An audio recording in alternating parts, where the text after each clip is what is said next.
ప్రభావతిని కింద పడేసిన శృతి. అది ఎలాగో తెలుసుకోవాలి అనుకుంటే వెంటనే మన ఛానల్‌ని సబ్స్క్రైబ్ చేసుకోండి. కింద హాల్‌లో రోహిణి భాగవతం తెరలేపిన తర్వాత మీనా మరియు బాలు ఇద్దరు కిచెన్‌లోకి వస్తారు. వచ్చి "ఏంటి మీనా బాధపడకు" నువ్వు అనడంతో "ఏంటండి నాకెప్పుడైనా ఇదే కదా జరగాల్సింది. ఎప్పుడు మీ అమ్మగారు నన్నే అంటారు కదా" అంటే "లేదు మీనా నువ్వైనా గానీ సరైన ఆధారాలతో చెప్పాలి కానీ ఏది తెలియకుండా అలా చెప్పడం కరెక్ట్ కాదు కదా! అది కూడా సరైన పద్ధతి కాదు కదా" అని అంటాడు బాలు. "అవునండి. అవును. నేనే తొందరపడ్డాను" అని అంటుంది మీనా. "ఏది ఏమైనా రోహిణి బండారం నేను బయట పెడతాను త్వరలోనే" అని చెప్తాడు బాలు. "అది ఎలా పెడతారండి?" అనడంతో "నువ్వు చెప్పింది నిజమే మీనా.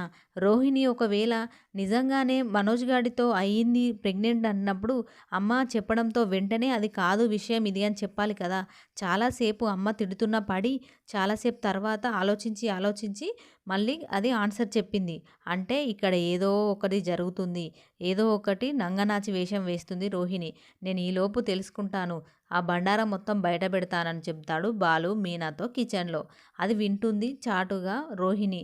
"అమ్మో! వీళ్ళింత చేసినా ఇంకా నాపైన పగ సాధిస్తూనే ఉన్నారు. ఏదో ఒకటి చేసి నా జోలికి రాకుండా చేయాలి" అని అనుకుంటుంది రోహిణి. ఇంతలో శృతి శృతి రవితో మాట్లాడుతుంది. "ఏంటి రవి నువ్వు ఎవరితో చెప్పొద్దు అన్నాను కదా! ఎందుకు వెంటనే వేరే వాళ్ళతో చెప్పావు" అని అంటుంది శృతి. "ఏంటి శృతి నువ్వంటావు? నువ్వెలా చెప్పావో నేను కూడా అలానే చెప్పాను బాలు అన్నయ్యతో. బాలు అన్నయ్య కడుపులో దాచుకోడు కదా! నాన్నతో చెప్పారు. నాన్న అమ్మతో చెప్పింది. ఎలాగైనా అయింది ఎప్పటికైనా ఇది మనం తెలుసుకోవాల్సిన విషయమే కదా! ఇది ఒక్కరి విషయం కాదు. మన కుటుంబం మొత్తం విషయం. ఎప్పటికైనా మనం అందరం సామరస్యంగా ఉండాలి. సమాజంలో మంచిగా ఉండాలి కదా! శృతి ఎప్పటికైనా తెలుసుకోవాల్సిందే కదా!" అంటే "అయ్యో! నువ్వు అలా చెప్పకపోనుంటివి రవి. నేను సారీ చెప్పొస్తాను మీనాకు" అని కిచెన్‌లోకి వస్తుంది మీనా దగ్గరికి. "సారీ మీనా.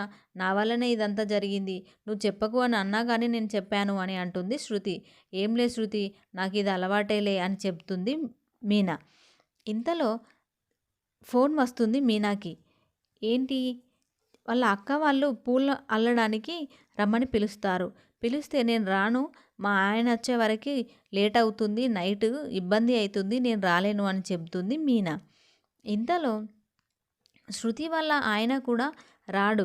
బర్త్‌డే పార్టీ ఉంది. నాకు లేట్ అవుతుంది నైటు అని చెప్పి శృతికి ఫోన్ చేస్తాడు. శృతి వాళ్ళ ఆయన మరియు బాలు వాళ్ళ ఆయన ఇద్దరు రాకపోవడంతో ఇద్దరూ కలిసి ఒక హర్రర్ సినిమా చూడడానికి ట్రై చేస్తూ ఉంటారు. "ఒక సినిమా చూద్దాం మీనా.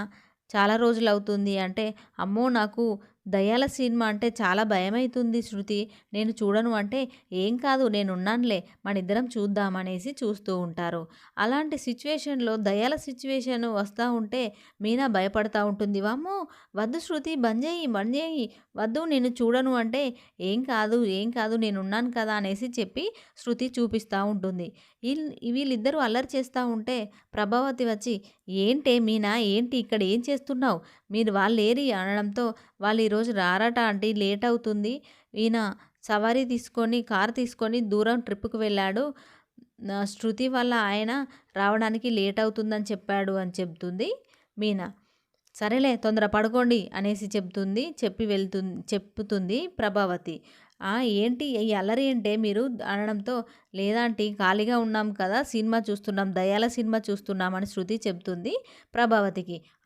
ఇదే పెద్ద దయ్యం. దీనికి దయ్యం అంటే భయమా" అని అవమానపరుస్తుంది మీనాని. "ఏంటాంటీ మీరు అలా మాట్లాడుతున్నారు? అలా మాట్లాడడం కరెక్ట్ కాదు కదా!" అని శృతి అంటుంది.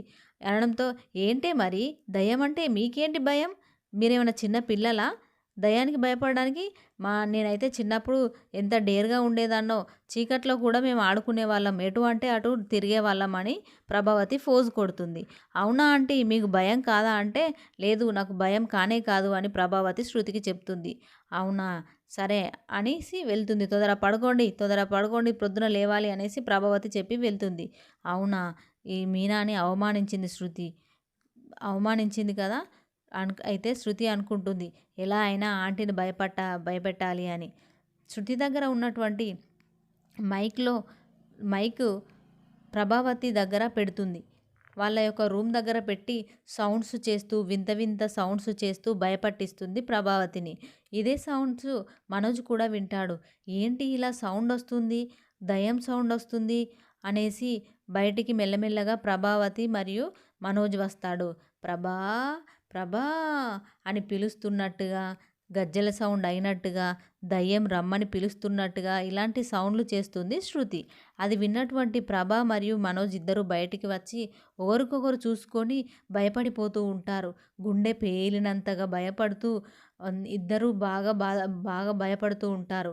వెంటనే మీనా వెళ్ళి లైట్ వేస్తుంది. వేసి చూడడంతో ఏంటే మీరానే చేస్తున్నారు అంటే శృతి నవ్వుతూ ఉంటుంది. పకపక నవ్వుతూ నేనే ఆంటీ మీరు భయపడనన్నారు కదా! ఎలా భయపడరో చూద్దామని ఇలా చేశాను అనడంతో ఏ బుద్ధి లేదు ఆమెకు లేకపోతే నీకైనా ఉండాలి కదనే బుద్ధి అని మీనాను తిడుతుంది ప్రభావతి.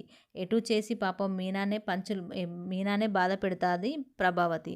ఇదిలా ఉండగా తెల్లవారుతుంది.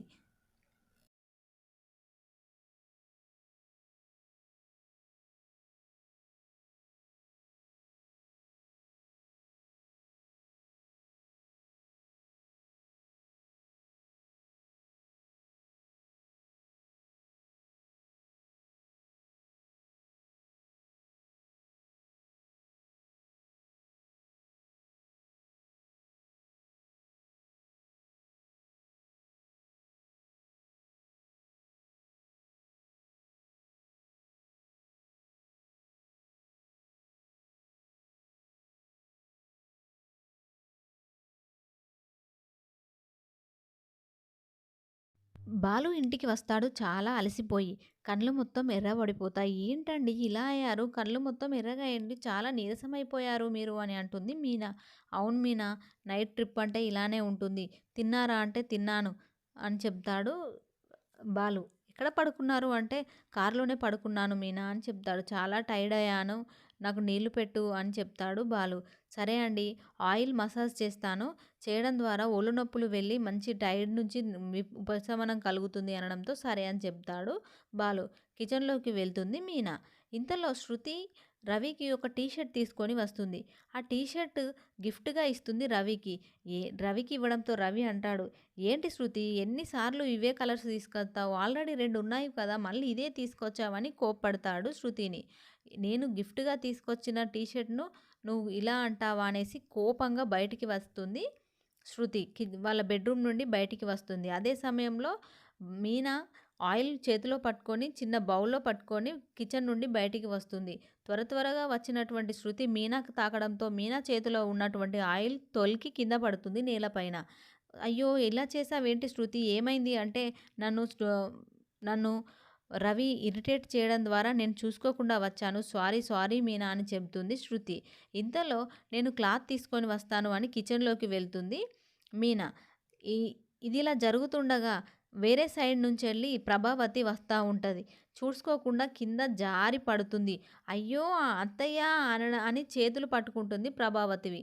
అలా బ్యాలెన్స్ ఆగకుండా ప్రభావతి మరియు మీనా ఇద్దరు కింద పడిపోతారు. కింద పడిపోవడం వల్ల "అమ్మో! అయ్యో! ఏంటే నన్ను చంపడానికి ప్రయత్నం చేస్తున్నావానే? నైటే నన్ను దయ్యమని నిద్రపోకుండా చేశావు. మళ్ళీ ఇప్పుడు కూడా కింద పడేశావు.